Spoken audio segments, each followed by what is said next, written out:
নমস্কাৰ আপোনালোক সকলোলৈকে মোৰ অন্য এটা ভিডিঅ'লৈ পুনৰবাৰ স্বাগতম জনাইছোঁ আৰু আপোনালোক সকলোলৈকে দুৰ্গা পূজাৰ অশেষ শুভেচ্ছা যাচিলোঁ।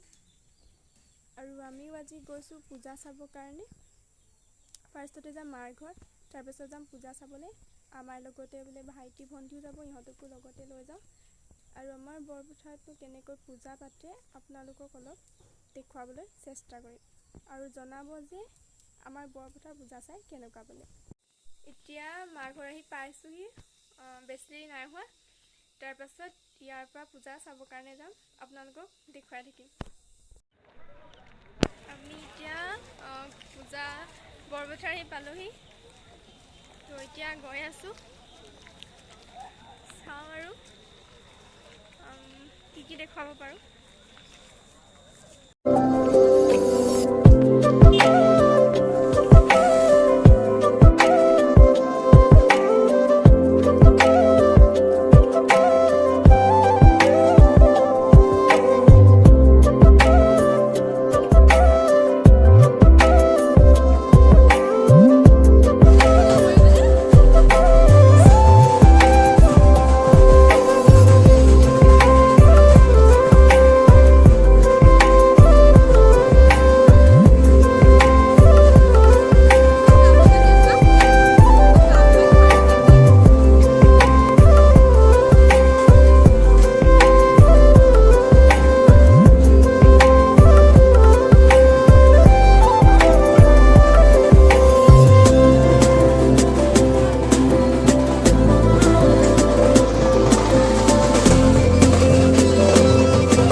পূজাৰ পৰা আহি মা ঘৰত থাকিলোঁ আৰু ভিডিঅ' নবনালোঁ, খুব ভাগৰ লাগিলে, বনাবলৈও মন নগ'ল।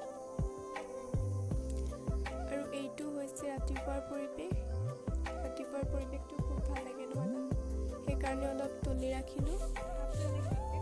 আৰু পূজাত কিনো ল'লোঁ চাওঁ ব'লো।